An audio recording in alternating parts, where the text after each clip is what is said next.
जो हमारे मन में डिजायर है, जी। मैं अंग्रेजी में एक आध शब्द बोल सकता हूँ। आप। इच्छा जो हमारी है जी। वो भी ईश्वर की ही है, हम्म। क्योंकि ईश्वर ही सब जगह है। नहीं, इसमें देखना है, इसमें विभाग करना पड़ेगा। अभी आपको समझना होगा, एक है हमारी वासना जनित इच्छा और एक है उपासना जनित इच्छा। उसको ये देखना पड़ेगा कि देह भाव से वासना जनित इच्छा है या उपासना जनित है। उपासना जनित है तो आदरणीय है, और वासना जनित है तो उसको देखना होगा कि धर्म विरुद्ध है या उसमें। जैसे समझिए, दो प्रकार की बुद्धि, इतना आपको तो परिचय मिला होगा, कुमति और सुमति। जैसे रामायण में है ना, कुमति सुमति सबके उर रहे। तो कुमति जनित इच्छा और सुमति जनित इच्छा, अगर कुमति जनित इच्छा है, जैसे जो अधर्माचरण करने वाले जन, प्राय कुमति जनित इच्छा होती है, उसका धन अपहरण कर लेना, उसका व्यभिचार कर लेना, उसका ये निषेध है। और जो सुमति जनित इच्छा है, शास्त्र सम्मत है, वो आदरणीय है, उसका पालन करना है। भगवान इच्छाएं प्रकट नहीं करते। आप भजन करके देखिए, इच्छाओं का समाधान होता है। जो दुर्वासना है और उपासना है, इन दोनों के विभाग को जो जानता है वही विशेष विज्ञानवान, ज्ञानवान, विवेकवान है। और विवेकवान ही भगवदानंद को प्राप्त होता है। अगर हम हर इच्छा को भगवान की इच्छा मान लेंगे तो दंड विधान फिर हम किसको देते हैं? आप अधिकारी हैं।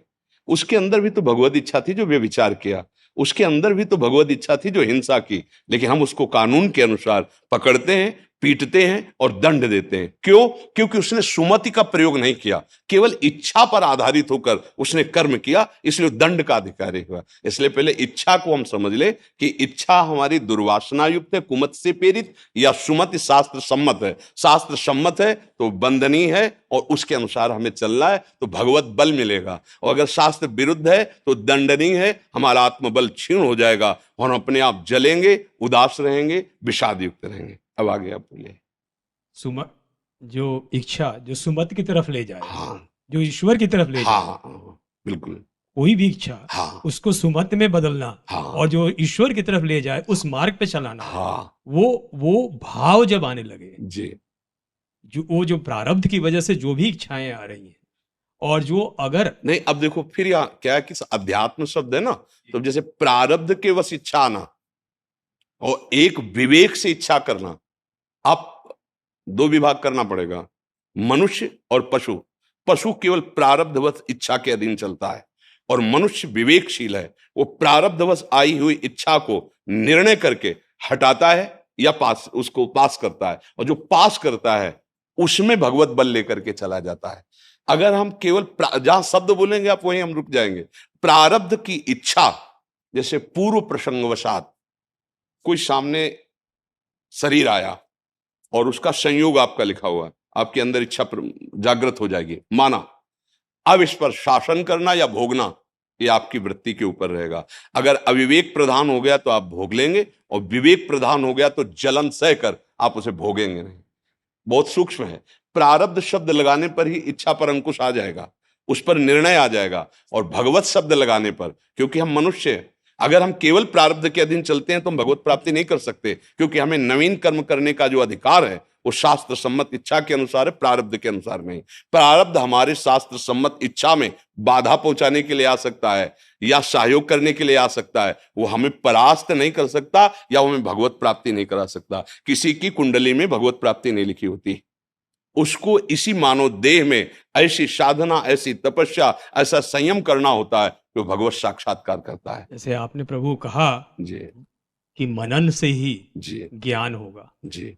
तो ज्ञान आने के लिए मनन करेंगे। जी। इच्छा आ रहा है उस पे मनन करेंगे, हाँ, बिल्कुल बिल्कुल। मनन करेंगे हाँ कि किधर जा सकता है। हाँ ज्ञान तो ज्ञान प्राप्त करना पड़ता है हाँ और ईश्वर की तरफ भक्ति करनी पड़ती है। हाँ।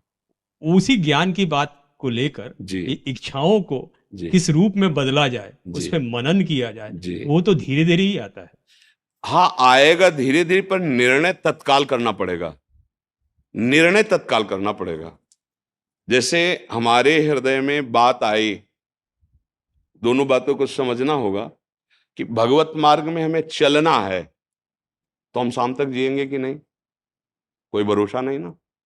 हम इसे बहुत लंबा नहीं खींचेंगे, भले हम 1000 वर्ष की आयु बजे जो भी हो, हमें पता नहीं। हम इसे तत्काल के लिए लागू करेंगे।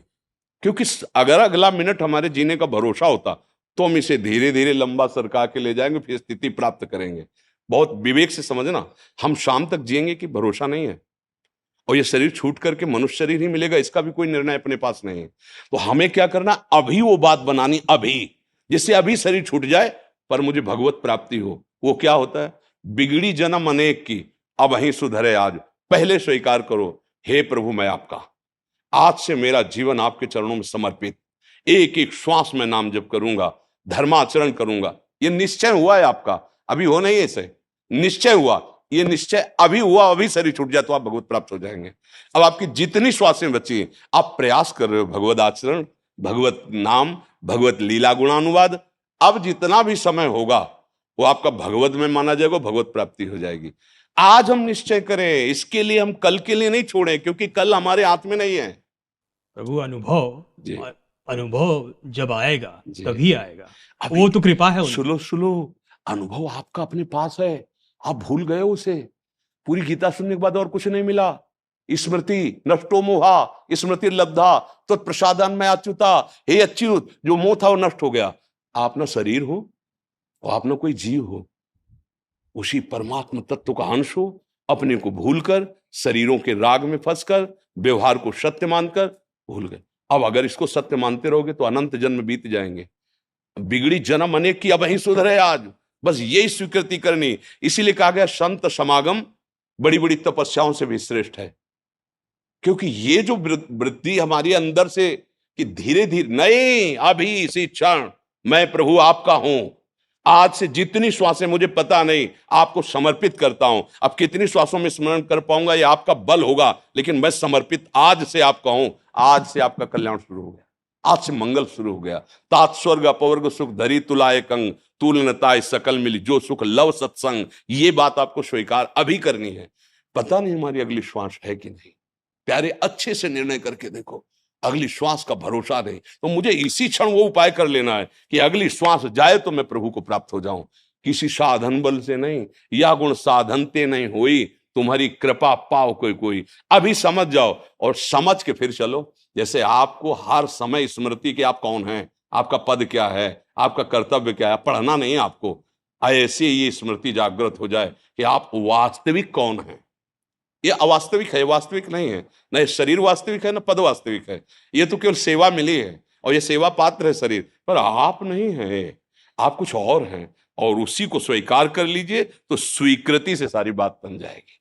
वही एहसास तो चाहिए। हाँ, प्रार्थना करते हैं, अभी स्वीकार करो हृदय में कि मैं प्रभु आपका हूं, जैसा भी हूं, और आज से मेरा जीवन आपके चरणों में समर्पित। तो जो भी जीवन है, समय नहीं है इसलिए सुग्रीव जी ने कोई साधना नहीं की थी प्यारे, केवल हनुमान जी ने शरणागति करवा दी। और उसी प्रश्न में जो बाली ने को संशय था कि मैं और सुग्रीव तो एक ही जैसा हूं ना, क्यों भगवान ने इसका पक्ष लेंगे। जब भगवान ने मारा तब यही प्रश्न किया, मैं बैरी सुग्रीव प्यारा, मैं जानता हूं मेरा भाई, जैसे आचरण वैसे ही आचरण इसके।